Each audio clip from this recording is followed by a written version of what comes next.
Love you, pare. Bibo! Bibo!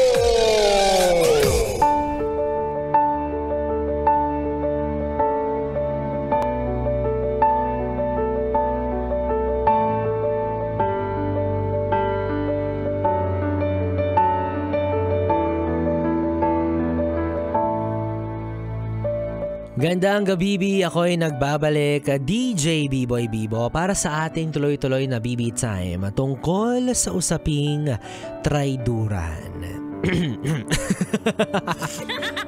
Tinatraidor ako ng lalamunan ko. Medyo may bumabarabarat sumasabit. Traiduran. At ang best example nga dyan ay yung ginawa mo sa akin. Yung sabi mo, kaibigan mo lang ako, pero may pagtingin ka na palang tinatago dyan sa puso mo. Lo, epal. Nag-joke si B-Boy, ang baduy. Hindi bagay bumanat, nakakainis. Kawa, alam niyo mga yes friend, kung pag-uusapan ang salitang traiduran, ako napakalawak nito, sobrang broad nito kasi napakaraming aspeto yung papasukin natin kapag pinag-usapan natin to, diba? So, since we have a limited time, kala mo naman kaya niya i-discuss ng buo kahit may time siya. Kala mo naman kaya niyang pag-usapan lahat ng aspeto. Kakainis. Pero diba, totoo yun, napakaraming aspeto ng ganitong usapin. Pero ano nga ba talaga yung tunay na kahulugan ng salitang pangtatraidor? Ano ba yung meaning nito? Ito yung kapag pinaniwala ka sa isang bagay na hindi naman pala totoo. Tapos ang mas nakakaalam ng mga katotohanan or ng totoo ay yung mga tao sa paligid mo. Yung nagmukha kang tanga kasi pinaikot-ikot ka. Pwede rin namang tiwalang-tiwala ka tapos sa bandang dulo ipapahama ka pala niya. Yan yung isa sa mga definition or kahulugan ng salitang pangtatraidor. Pinsan niya ng pangloloko eh. Pamamlastik, panlilinlang, pagsisinungaling, lahat yan magkakamag-anak. Na kahit bali-baliktarin mo, alam nating lahat na hindi tama. Kasi yung mga walang kamalay-malay, sila yung kawawa, di ba? Na buong pusong nagtitiwala, buong pusong naniniwala. Tapos sa dulo, sila pala yung kawawa. At kadalasan ang intensyon ng pangtatraidor or natong mga taong traidor ay para iligtas yung sarili niya sa kapahamakan. Para sa sarili niyang kapakanan. Kaya yung mga taong ganito, hindi lang sila basta manloloko, mga selfish rin sila, mga makasarili. Yung sarili lang nila iniisip nila na hindi na baling malagay ka sa alanganin, basta sila safe pa rin.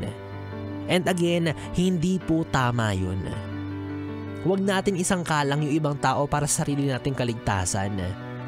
Mas mabuti pa yung parehas mong akuin or akuin mo totally yung kasalanan na ginawa mo. Di bali lang magalit sa'yo lahat ng tao, but at least meron kang accountability doon sa ginawa mong mali. Kesa yung ipapasa mo sa ibang tao or walang kamalay-malay. Yung iba na siya na pala yung sinusuplong mo.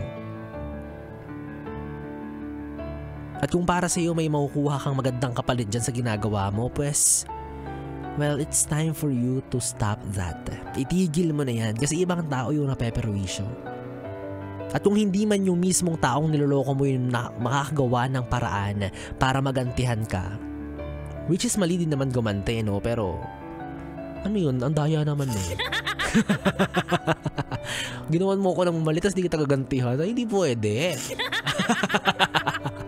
Hindi, di ba? Masama rin gumante, no? Pero gusto ko lang ipaalala sa'yo na meron tayong tinatawag na karma. K-A-R-M-A. Karma. Instant na yan sa ngayon. Sobrang digital na yan. High-tech na rin yung karma na yan, di ba?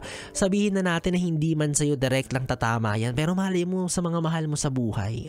Di ba nakakatakot yun? Yung may gagawin kang masama sa kapwa mo tapos hindi sa'yo napupunta yung karma pero sa mga taong mahal mo. Ayun yung mas nakakatakot dun. Hindi ka ba nakukonsensya man lang? Lalo na ikaw na taong malapit sa'yo tapos close na close mo, close na close kayo ng tinatraidor mo. wala ka man lang bang konsensya? Wala man lang ba sumasagi sa isip mo na, ay, mali tong ginagawa ko, ititigil ko na to. Ay, nasasaktan ko na siya. Sasabihin ko na sa kanya yung totoo. Ay, mahal ko tong taong to, dapat hindi ko siya nilalagay sa ganitong sitwasyon. Ito yung pinaka-disappointing eh. Yung magmumula yung betrayal sa taong hindi mo inaasahan. Yung niyayakap-yakap ka, yung hinahalik-halikan ka, di ba? Yung kinakaibigan ka ng sobra-sobra, tapos yung pala sa dulo, may ibang balak sa'yo na masama. Kasi kung kaaway mo yun or kung sino lang dyan yung gaganyanin ka, baka mas katanggap-tanggap pa eh, di ba? Kasi walang emotional attachment, walang relationship. Pero yung taong mahal mo, yung taong malapit sa'yo, tas gaganyanin mo, ano yun? Saan mo nakukuha yung lakas ng loob? Ano yung pinanggagalingan mo para umabot ka sa ganyang punto? Ikaw na tropa, kapamilya, asawa, nasan yung konsensya? Patunay ito na hindi talaga lahat ng maamo yung mukha pag nasa harapan, no? Ay dapat mo na agad pagkatiwalaan. Diba? Kasi kawawa naman yung mga pangit. Sila lang lagi na-judge na, ay pangit to, manloloko to, traitor to. Diba? At hindi rin naman porket maganda, diba? Talagang maamo na ang itsura, diba? Nakapustura, sobrang ayos na tao kung titignan mo physically, pero meron palang ugaling pagkabalahura. Diba? Mahirap yung ganun. So dapat hindi tayo nagtitiwala physically or kung kani-kanino lang ng madalian. Dapat kilalanin natin yung tao. Well, kahit nga kilalanin mo ng sobra-sobra yan eh, once may mag-trigger dyan or once malagay siya sa isang sitwasyon na meron siyang ginawang mali tapos ayaw niyang akuin, wala. Kung wala siyang konsensya or kung wala siya sa tamang katinuan niya, tatraidorin at tatraidorin ka niya. Yun yung nakakalungkot doon. Kaya sana maging paalala to sa lahat no, na bago mo gawin yung bagay na yan, bago mo traidorin yung tinuturing kang kaibigan, tinuturing kang pamilya, na bago mo gawin yung bagay na yan, isipin mo yung mararamdaman niya. Huwag yung puro sarili mo lang. Kasi ako, ayoko talaga ng tinitira ko, lalo na ng patalikod. Hindi ko kaya, masakit, mahapdi, nakakadiri. Ayoko nang ganoon. Di ba nakakadiri yung ganyang ugali? Yung titirahin ka ng patalikod, yung walang sabi-sabi, bigla ka na lang, di ba, bigla na lang may isasaksak sa'yo. Oo, nakakainis yung ganyan. Huwag ganon. Tigil nyo yung ganyan. Magpaalam kayo. Nagsabi muna na bago magpasaksak, nakakainis. Papayag din pala si Biboy Vivo. Hindi, in any aspect, no? Kapag may ganyang sitwasyon, may choice naman kayo eh. Pwede namang hindi nyo traidorin yung tao.